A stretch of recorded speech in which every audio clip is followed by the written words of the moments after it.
శుభమస్తు. మాతా, తమరు ఇక్కడ తమరు ఆజ్ఞాపించగానే నేనే స్వయంగా తమరి చరణారవిందాల వద్దకు వచ్చి ఉండేవాణ్ణి. తమరెందుకు శ్రమ తీసుకున్నారు? మాతకు కూడా అప్పుడప్పుడు తన పుత్రుని గూర్చి చింతన కలుగుతుంది గణేశ. అందుకే నేనే స్వయంగా ఇటుకేతించినాను. పోయిన మారు నీవు కైలాసం నుండి అలిగి వచ్చేశావు. అందుకే నేను నిన్ను ఒప్పించుటకై కూడా రావాలి కదా. పుత్రుడేమైనా ఎప్పుడైనా తన మాతపై అలగగలడా? ఉత్తమమేమంటే అటులా జరగకపోవడమే. బుద్ధి, సిద్ధి, అవును మాట. చంద్రుడు ఇంకా అతని ధర్మపత్ని రోహిణీల ఆర్తనాదం, వారి గణేశ ఆరాధన ఇవి మీకు కూడా వినిపిస్తున్నాయి కదా. కనుక మీరిద్దరూ మీ పతిదేవుణ్ణి ఒప్పించండి. చంద్రుణ్ణి శాప విముక్తుణ్ణి చేసి అతని కాంతిని అతనికి పునఃప్రసాదించమనండి. రోహిణి యొక్క ఆర్తిని మీరిరువురూ బాగా అర్థం చేసుకోగలరు. మీకు శుభమవుగాక. మాతా, మాతా,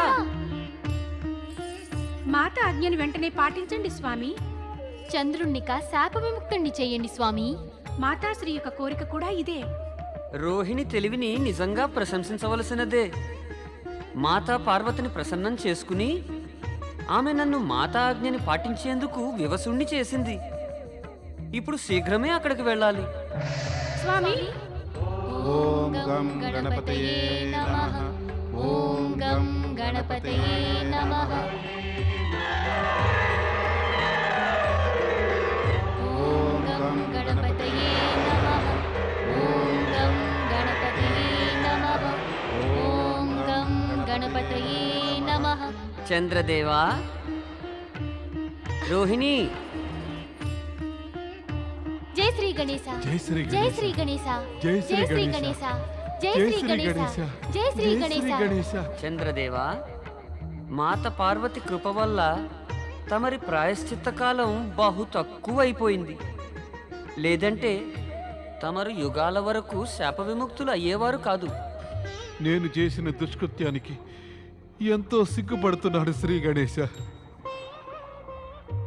ప్రాయశ్చిత్తమనే అగ్ని దహించి వేస్తోంది. నాకప్పుడు తెలియలేదు, ఎవరినైనా అపహాస్యం చేస్తే వారి మనసు ఎంత బాధపడుతుందో. నాకు ఇది కూడా తెలియలేదు. అందుకు ప్రతిఫలంగా సమయం వచ్చినప్పుడు అపహాస్యం చేసేవారి తనువు ఇంకా మనసులు ఎంత బాధను అనుభవించాలో, బాధను అనుభవించిన పిదప ఇప్పుడు తెలిసి వచ్చింది. అదే అపహాస్యం వంటి దుష్కృత్యం చేసే ముందే ఇది తెలిసి ఉంటే ఈ బాధను నేను అనుభవించవలసి ఉండేది కాదు. నేను మీ పట్ల అపరాధిని శ్రీ గణేశ. భవిష్యత్తులో ఇటువంటి తప్పు నేను ఎప్పుడూ చేయను. నన్ను క్షమించండి శ్రీ గణేశ, నన్ను క్షమించండి, నన్ను క్షమించండి.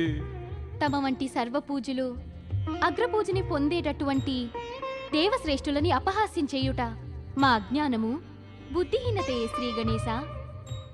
నేడు ఇదే నిజం స్పష్టమైంది. నిమ్నమైన ఆలోచనలు, బుద్ధి కలవారు తమ శ్రేష్టత నిరూపించుకోవడానికి తమకంటే శ్రేష్ఠులైన వారిని అపహాస్యం చేస్తారు. అంటే మా వంటి వారు ఎవరినైనా అపహాస్యం చేసేటప్పుడు ఈ నిజాన్ని మర్చిపోతారు. తాము బుద్ధిహీనులలాగా ప్రవర్తిస్తూ ఉన్నామని, నిజానికి చిన్నవారమని ఇంకా అపహాస్యం చేసి తమ చిన్నతనాన్ని, తమ మూర్ఖత్వాన్ని ప్రదర్శిస్తున్నామని. మా ఈ అపరాధం క్షమించరానట్టిది. కాని భవిష్యత్తులో ఇట్టి దుష్టత్వం, బుద్ధిహీనత గల పనిని ఎప్పుడూ చెయ్యము శ్రీ గణేశ, ఎప్పటికీ చెయ్యబోము శ్రీ గణేశ. చూడు చంద్ర, ఎప్పటినుంచి ఈ సృష్టి నిర్మించబడిందో, ప్రళయం ఎప్పుడు వస్తుందో అప్పటిదాకా అపహాస్యం చేసే ప్రతి వారు కూడా నరక బాధల్ని అనుభవించాల్సి ఉంటుంది. అనుభవించక తప్పదు. ఎందుకు అనుభవించాలో దానికి కారణము తెలుసుకో. దాంతో ఇతరుల్ని అపహాస్యం చేయాలనుకునే అన్య అజ్ఞానులకు తెలియజెప్పి నరక బాధల నుండి తప్పించగలుగుతావు. అది ఎటువంటి కారణం శ్రీ గణేశ? ఈ సృష్టిలోని జడ, చేతన, చరాచర ప్రాణులన్నీ కూడా విధాత సృష్టించినవే. అంటే విధాత అనే చిత్రకారుడు చిత్రించినటువంటి చిత్రాలే జగతిలోని ఈ ప్రాణులన్నీ. కానీ మరి ఏ ప్రాణైనా అన్యప్రాణిని అపహాస్యం చేస్తే అది ఒక విధంగా విధాత సృష్టినే అపహాస్యం చేసినట్లు. ఇక తమ సృష్టిని అవహేళన చేసేవారిపై విధాత ప్రసన్నులవలేరు కదా. నిశ్చయంగా కుపితులవుతారు. మరి వారి కోపం అవహేళన చేసేవారిపై ప్రభావం చూపుతుంది. అపహాస్యం చేసేవారెవరినైనా సరే విధాత యొక్క కోపాన్నుండి కాపాడడం ఎవరికి సాధ్యం? ఫలితంగా వారు నరక బాధల్ని అనుభవించాలి. నీవు అనుభవించినట్లే. ఇలా తమరు చెప్పిన విషయ జ్ఞానం ప్రాణులందరికీ ఉండాలి. అప్పుడే నరక బాధల నుంచి తప్పించుకోగలరు. జ్ఞానులు అవశ్యం రక్షింపబడతారు. కానీ ఈ జగతిలో అందరూ జ్ఞానులు కారుగా. అజ్ఞానులు తమ అజ్ఞానం కారణంగా ఈ బాధలు అనుభవించాలి. కానీ సమయం ఉండగానే నీవు తెలుసుకోగలిగావు. దీనివల్ల నీకు హితం కలుగుతుంది. జరిగిందంతా తమ యొక్క దయ కృపా వలనే అయింది శ్రీ గణేశ. కాదు, అంతకంటే మాత పార్వతి కృప వలన అయ్యింది. నిజానికి ఇది వారికి కూడా తెలుసున్నదే. జీవులు అహంకారపూరితులై తమని శ్రేష్ఠులమనుకుని ఇతరులను నికృష్టులనుకుని వారిని అవహేళన చేస్తారని. కానీ విధాతకిది అప్రియమైనది.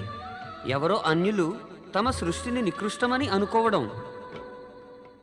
విధాత యొక్క ఈ అప్రియత్వమే క్రోధమై వారిని క్రోధితులుగా మార్చివేస్తుంది. ఇదంతా తెలిసి ఉండి మాత పార్వతి మిమ్మల్ని కరుణించారు. మా మనవనందు మీపై కరుణ కలిగి మేము ఇసటకు యత్నించాము. తమరి దర్శనంతో మేము ధన్యులమయ్యాం శ్రీ గణేశ. చంద్ర, నీవు శాప విముక్తుడివి అవశ్యం అవగలవు. కానీ నీ ఈ అపరాధం జగతిలోని జనులందరికీ గుర్తుండాలి. దాంతో ఎవరూ మరొకరిని అవహేళన చేసే పొరపాటు చేయకూడదు.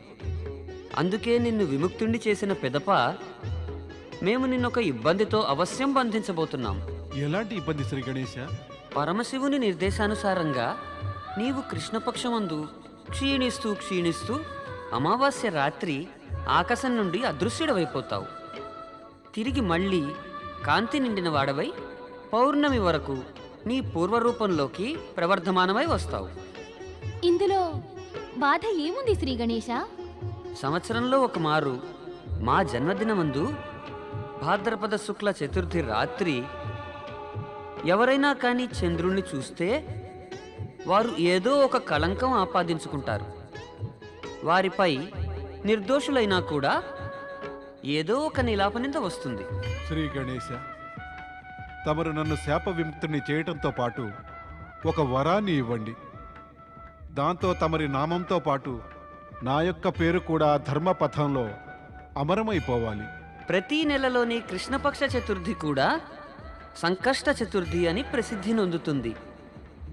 ఆ రాత్రికి ఎవరైతే రోజంతా ఉపవాసం చేసి చంద్రదర్శనం పిమ్మట మమ్మల్ని పూజిస్తారో వారికి సమస్త కష్టాలు దూరమగును. ఇక వారికి మా సంపూర్ణ కటాక్షం లభించగలదు.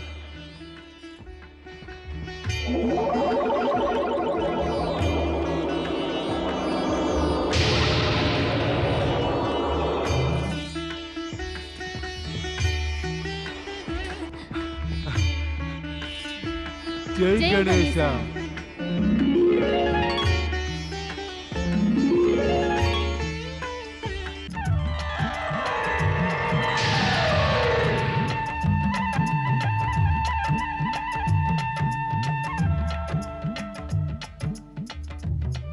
స్వామి, శ్రీ గణేశుని క్రోధం అంతమైంది.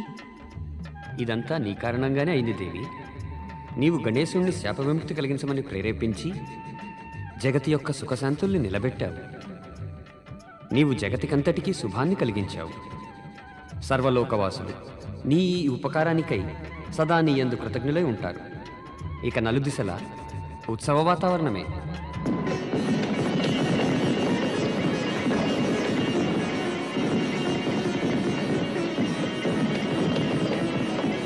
స్వర్గాధిపతి దేవేంద్రునికి జయము. పరమమిత్రులు చంద్రదేవులు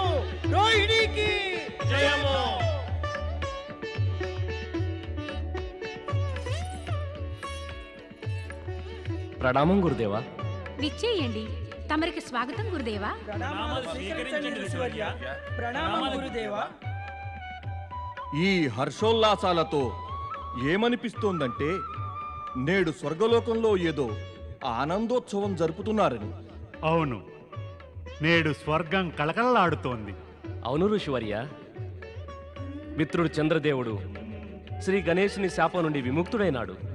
ఈ సందర్భంగానే మేము నేడు స్వర్గలోకంలో నృత్య సంగీతాల మహోత్సవాన్ని ఏర్పాటు చేశాము. ఇందులకే తమరిని కూడా ఆహ్వానించాం. ఉత్తమం, అత్యుత్తమం. గురువర్య, తమరి ప్రియ శిష్యులిద్దరూ దేవర్షి నారదుడు ఇంకా పర్వతముని తమరి వెంట రాలేదే? వారిద్దరు మిత్రులు కలిసి విశ్వభ్రమణానికై వెళ్ళారు. దేవేంద్ర, తమరు వీరిని గుర్తించారా? వీరే ఋషి వామదేవులు, మాకు ప్రియమిత్రులు. వీరిని మేం మా తరఫున స్వర్గానికి ఆహ్వానించి ఉన్నాము. తమ సిద్ధులు తపోబలంతో స్వర్గాన్ని చేరగలిగారు. వీరికి స్వాగతం చెప్పండి. దేవగురు, చంద్రదేవుడు రోహిణులతో పాటుగా వీరికి కూడా స్వాగతం పలుకుతాం. తమరు వేంచేయండి. గంధర్వుడు క్రౌంచిన ప్రణామాలు స్వీకరించండి ఋషివర్య. ఋషివర్య, తమరు ఆసనులు కండి.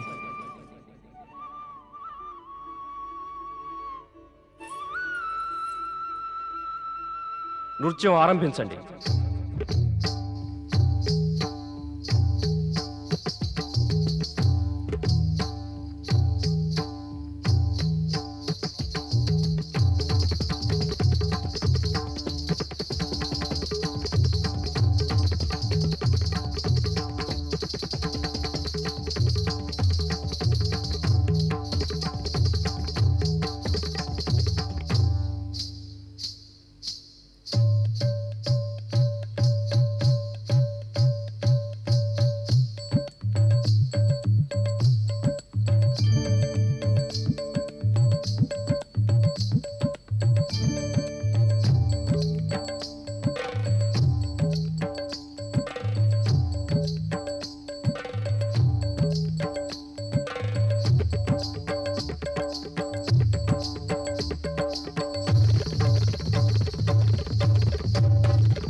దుష్ట క్రౌంచ, దౌష్ట్యం చేశావు నీవు. నీ ఈ ఉన్మాత్తావస్థలో నీకు మర్యాద శిష్టాచారాల గురించి చింతయే లేదు. కామం యొక్క ఉన్మాదంలో నీవు మమ్మల్ని అవమానించావు. ఇదే మేము నీకు శాపాన్నిస్తున్నాం. నీవు ఈ క్షణమే మూషికమైపోయి పృథ్వీలోకంలో పతనమొందుతావు.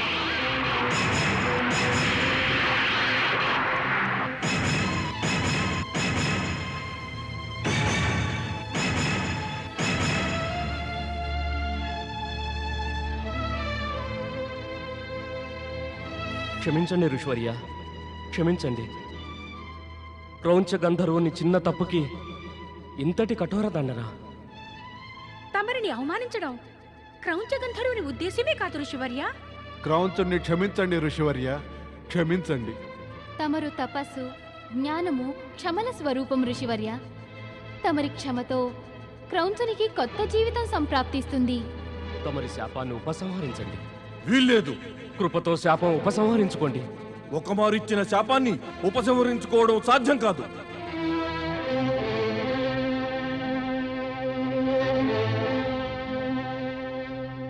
ఋషివర్య, ఈ క్రౌంచగంధర్వుణ్ణి శాపవిముక్తుణ్ణి చేయలేకపోతే కనీసం ఇతని ముక్తికైనా ఉపాయాన్ని తెలియచెప్పండి. లేదంటే దైవసభ సముఖంలో ఈ దోషం నా వల్లే జరిగినట్లవుతుంది. ఎందుకంటే తమరిని ఇక్కడికి ఆహ్వానించింది నేనే కదా. తమరు నా వెంటేగా ఇక్కడికి వచ్చినది.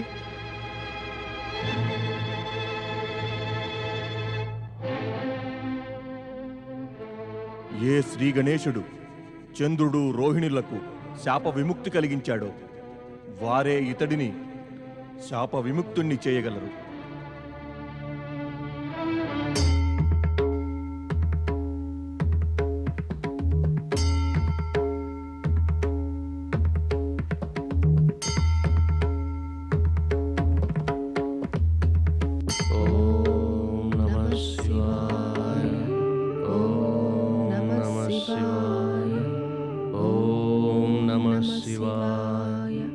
ఋషివర్య, ప్రణామం ఋషివర్య, విచ్చేయండి. ప్రణామ ఋషివర్య, తమరికి స్వాగతం. ఋషివర్య పరాశర, దేవి వత్సల, విధాత తమరికి శుభం కలిగించుగాక. ఋషివర్య, తమరెందుకు ఉద్విగ్నంగా ఉన్నారు? అవును ఋషివర్య, దేవగురువు బృహస్పతి మమ్మల్ని స్వర్గలోకానికి ఆహ్వానించారు. మేము మా తపస్సిద్ధి వలన సదేహులమై స్వర్గానికి వెళ్ళాం కూడా. కానీ అక్కడ మాకు ఓ చేదైన అనుభవమైంది. చేదు అనుభవమా? ఎలాంటి చేదు అనుభవం? క్రౌంచుడనే ఒక గంధర్వుడు దుర్వ్యవహారం చేశాడు. అంత మేము అతన్ని శపించాం. దాంతో మా మనస్సు అత్యంత ఉద్విగ్నమయ్యింది. మనస్సు నిలవటం లేదు. ఇది సర్వవిదితమే. తమ బాధని ఇతరులకు చెప్పుకోవడం వలన ఎంతో శాంతి లభిస్తుంది. అందుకని మేము మా మనస్థితిని మీకు చెప్పవచ్చాం. దాంతో మా మనస్సు శాంతిని పొందుతుందని. సరే, మేము వెళతాం.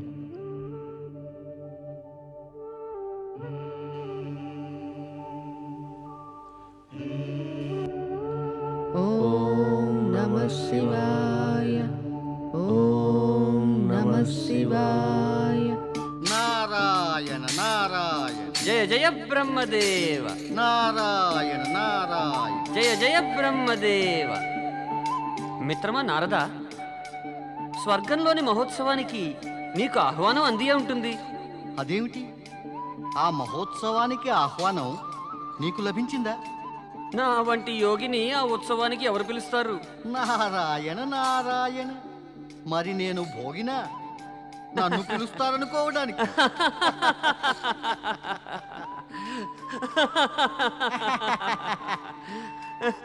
మిత్రమా పర్వత, మిత్రమా పర్వత, నీవిప్పుడు ఏం చూసావని అలా నవ్వుతూనే ఉన్నావు?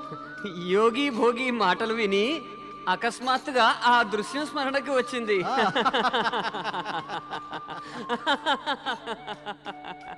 మిత్రమా పర్వత, ఏ దృశ్యము? నువ్వు వానరముఖుడు అయ్యి ఉదాసుడవయ్యి ఉండి కూడా నువ్వప్పుడు ఎంత హాస్యాస్పదంగా కనిపించేవాడివో. నారాయణ నారాయణ. మిత్రమా పర్వత, ఆ విషాద పర్వాన్ని మరవటమే ఎంతో మంచిది. ఎప్పుడు ఆ విషయం గుర్తొచ్చినా నాకు పాపం ఆ దమయంతి స్మరణకి వస్తుంది.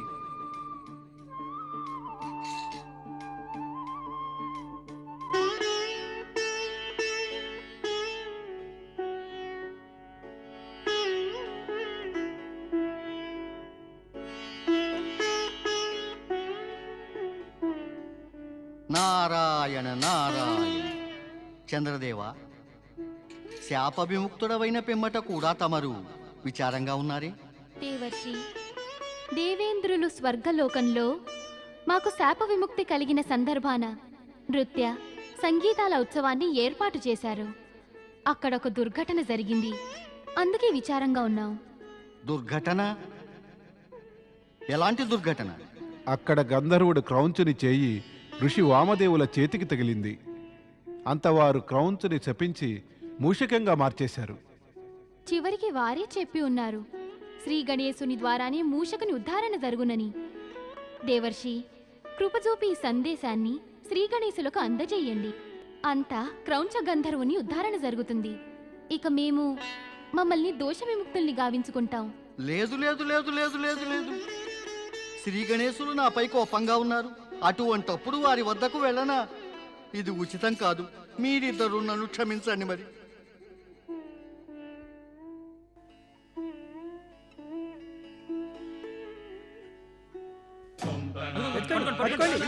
ఎక్కడో చూడండి, వెతకండి, పట్టుకోండి, పట్టుకోండి, వెతకండి, చూడండి, వెతకండి, వెతకండి, పట్టుకోండి, ఎక్కడికో చూడండి, వెతకండి, పట్టుకోండి, పట్టుకోండి, పట్టుకోండి, వెతకండి, పట్టుకోండి, పట్టుకోండి, పట్టుకోండి.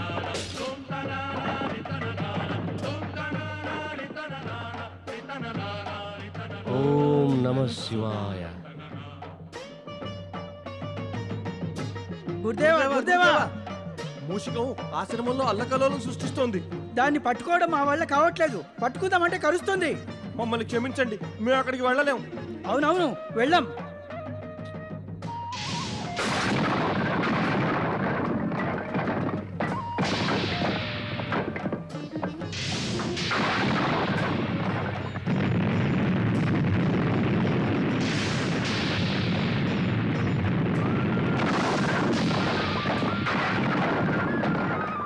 ఓ శివశంకర, దయ చూపండి. ఈ పాపిష్టి మూషికం ఎక్కడి నుంచి వచ్చిందో కానీ మొత్తం ఆశ్రమంలోనే ఉపద్రవాల్ని సృష్టిస్తోంది. ఇది దయ చూపండి. ఓ పరమేశ్వర, ఈ మూషికం ఆశ్రమాన్ని అల్లకల్లోలం చేసేస్తోంది. దీని ఉపద్రవాలకి భయపడి ఆశ్రమం అంతా భయభీతులవుతున్నారు. ఓ ప్రభు, కృప చూపండి, దీని ఉపద్రవాల్ని ఆపండి.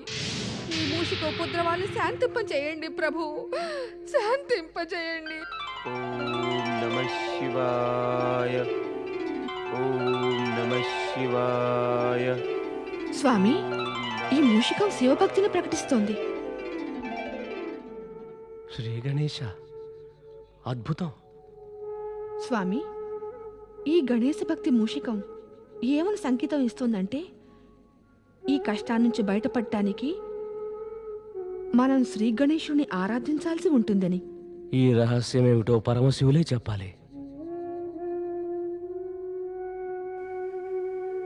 జై మహాదేవ, జై శివశంకర, జై మాతా పార్వతి. రండి ఋషిపరాశరా. మాత, ఆ మూషికం నుండి మమ్మల్ని రక్షించండి. మూషికమా? మూషికం నుంచి రక్షణ? అవును మాత, అది సాధారణ మూషికం కాదు, అత్యంత బలశాలి ఉపద్రవ మూషికం. మా ఆశ్రమాన్నంతా ధ్వంసం చేసింది ఆ మూషికం. శిష్యులందరూ దాని బాధతో పారిపోయారు. అంతేకాక ఆ మూషికం పూరేకులు ఆకులతో శ్రీ గణేశుని కూడా స్థాపించింది. సంకేతం ఇచ్చింది ఇక శ్రీ గణేశులే మమ్ము ఉద్ధరించగలరని. పరమేశ్వరులు ఇప్పుడు సమాధిలో లీనమై ఉన్నారు. వారిని సమాధి నుండి లేపుట ఉచితము కాజాలదు. పైగా గణేశుని ఏ కృత్యంలోనూ వారు కల్పించుకోవడానికి ఇష్టపడరు కూడా. అయితే తమరే ఏదైనా చేయండి మాత.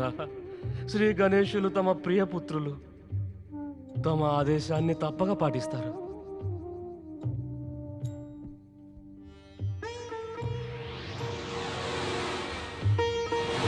పుత్రా గణేశ, శీఘ్రమే కైలాసంపై ఉపస్థితుడుగా. పుత్రా గణేశ, శీఘ్రమే కైలాసంపై ఉపస్థితుడుగా. ప్రణామం మాత, నన్ను ఎందుకు పిలిచారు? పుత్రా గణేశ, ఋషి పరాశరుని సంకటాన్ని దూరం చేయి. పరాశర ఋషికి కష్టమేమిటి మాత? శ్రీ గణేశ, ఆశ్రమంలో ఒక శక్తిశాలి అయిన మూషికం ఉపద్రవాల్ని సృష్టిస్తోంది. అది సంకేతం ఇచ్చింది అది తమరి కృపని పొందిన పిదపే శాంతిస్తుందని. దయ చూపండి శ్రీ గణేశ. మేము మాత ఆజ్ఞానుసారులం ఋషివర్య. తమరు ఆశ్రమం చేరేందుకు పూర్వమే ఆ మూషికం ఉపద్రవాలు శాంతించగలవు. జై మాతా పార్వతి, జై గణేశ.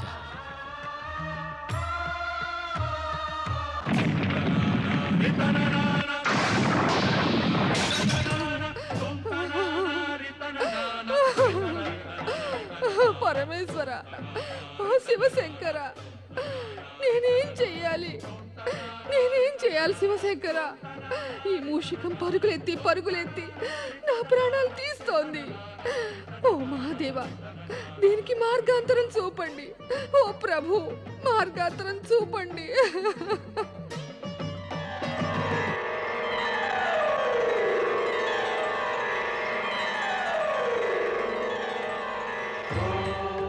మాతా, శ్రీ గణేశ, చింతించకు మాతా. గణేశుడుండగా తమరి ప్రాణాలు ఎవ్వరూ తీయలేరు. ఈ మూషికాన్ని నేను ఇప్పుడే సరైన మార్గానికి తెస్తాను.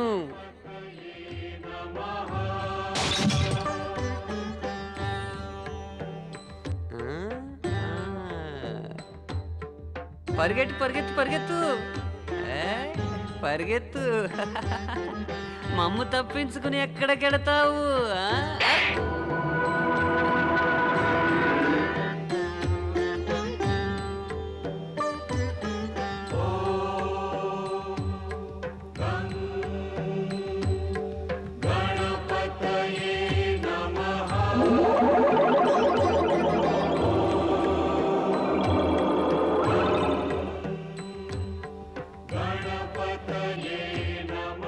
ఓ విఘ్నహర్త గణేశ, తమరు నన్ను ఉద్ధరించారు. నన్ను మూషిక రూపం నుంచి విముక్తుని చేశారు. నేను మీకు రుణపడి ఉంటాను. క్రౌంచ, నువ్వు మూషిక రూపం నుండి ఎప్పటికీ ముక్తుడివి కాలేవు. నువ్వు శపించబడ్డావు.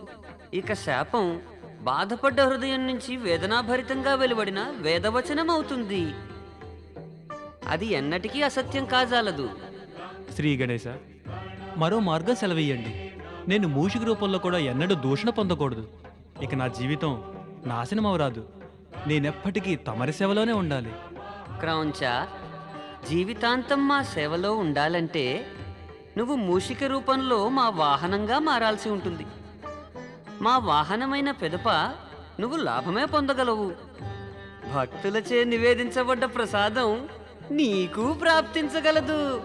నాకు తమరి ఆదేశం శిరోధార్యం. నేనెప్పటికీ తమరి వాహనాన్నే ఉంటాను. కానీ నాదొక ప్రార్థన. ఏమది? నేను గంధర్వుడిని. నన్ను సంగీతం నుంచి వంచితుని చేయకండి. ఎప్పుడు కావాలన్నా గంధర్వుడినై ఆడాలి, పాడాలి. తథాస్తు.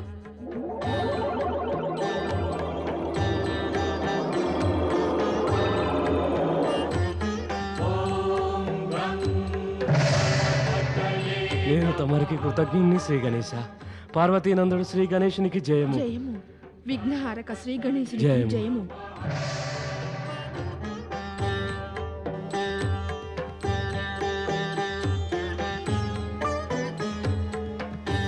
మూషిక వాహనుడు శ్రీ గణేశునికి జయము.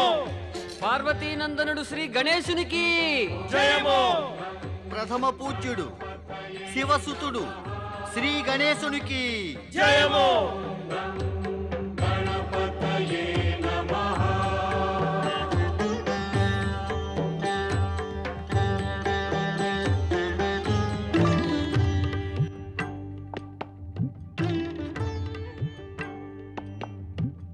ప్రణామం పితా మహాదేవ.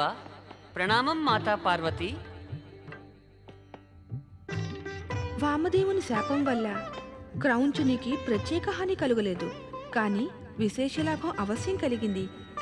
వారి శాపమే తగలకుంటే గణేశుని వాహనమయ్యే భాగ్యం ఎలా కలిగేది? గణేశుడు కూడా ప్రశంసాపాత్రుడే. అతనికి మూషిక రూపంలో వాహనం సంప్రాప్తించింది. జరిగినది, జరుగబోతున్నది, జరుగబోయేది అదంతా తమరి కృప యొక్క పరిణామమే. ఇక మాకు గణేశలోకం వెళ్ళ అనుజ్ఞనియండి ప్రభు.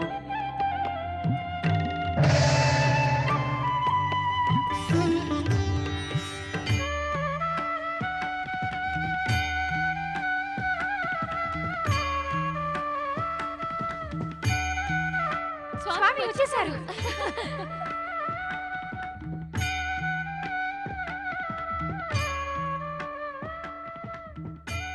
స్వామి, మూషిక వాహనం.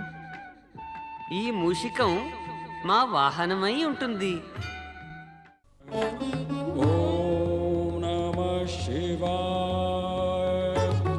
ఓం నమః శివాయ.